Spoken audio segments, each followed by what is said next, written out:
Yo mga idol, kamusta? Sports Talk PH nga pala. Ang papuri kay Inoue, pag-usapan natin yan mga idol. Ngunit bago ang lahat ay huwag kakalimutang mag-subscribe at i-click ang notification bell button for more sports talk. So kung atin nga pong matatandaan ay pinabilib ng current undisputed super bantamweight world champion Japanese monster Naoya Inoue ang mundo ng boxing, matapos nitong talunin ang noon number 1 super bantamweight fighter na si Stephen Fulton via 8-round technical knockout mahigit isang taon na ang nakakalipas. Sa laban na ito ay pinagmukha lamang ni Inoue na isang amateur fighter si Fulton, kung saan wala talaga itong binatbat sa kanya sa buong laban sa kabila ng pagiging isang undefeated fighter ni Fulton. Bukod dyan ay nang dahil din sa panalong ito ni Inoue ay ang siyang nagbigay daan sa kanya para tanghalin bilang The Ring Magazine number 1 pound for pound best active fighter.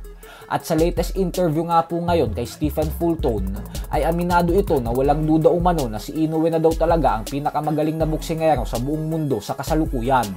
Paliwanag ni Fulton na napakatindi daw talaga ng talento ni Inoue pagdating sa ibabaw ng lona. Kakaiba umano ang lakas nito. Giit ni Fulton na yung mga suntok umano ni Inoue na nakikita niya ay wala naman sa kanyang naging problema dahil nagagawa niya daw ito ng solusyon upang sanggain nang hindi siya umaatras. Subalit yung mga suntok umano na nag-knockout sa kanya ang naging problema kasi hindi niya daw talaga ito nakikita kung saan nanggagaling ang mga suntok na ito. At yun umano ang dahilan kung bakit napahanga siya ng husto sa binansagang halimaw ng Japan. At dahil umano nagawa siya nitong talunin, kaya naman masasabi niya daw talaga na si Inoue ang number 1 best fighter sa buong mundo. Sa kasalukuyan po ay naghahanda si Fulton para sa kanyang rematch kontra sa current WBC Featherweight World Champion Brandon Figueroa na nakatakdang ganapin sa susunod na taon sa buwan ng Pebrero. Taong 2021 ang unang beses na magtuo si Fulton at Figueroa, kung saan nakuha ni Fulton ang panalo sa isang dikit na majority decision. Kaya naman madaming fans din talaga ang nag-aabang ng kanilang rematch.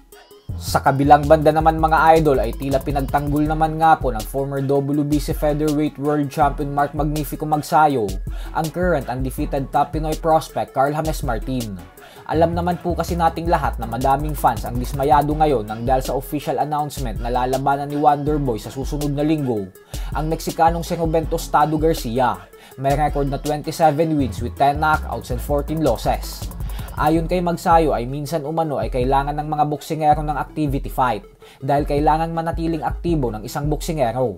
Hindi daw kasi ganun kadaling gawin ang mga world title fights at mga high level match dahil dumadaan pa minsan sa mga bidding ang mga promoters. Bukod dyan ay kailangan din umanong masigurado na handa ang mga fighters. Minsan daw kasi ay handa na ang isang kampo tapos yung kabila naman ang hindi. Kaya naman bibigyan muna ng activity fight yung handa na upang hindi masayang ang pinaghirapan nito sa ensayo. Hindi daw kasi alam ng iba kung gaano kahirap gumawa ng mga malalaking laban. Hindi din umano barya ang binabayad ng mga promoters. Pero ang nakikita umano ng iba ay yung mismong araw na ng laban. Kaya akala daw ng mga ito ay ganun na lang kadali ang lahat. So sana nga po ay naliwanagan na ang lahat sa paliwanag ni Magsayo kung bakit nagsasagawa ng activity fight ang mga boksingero. So hanggang dito na lang po muna tayo mga idol.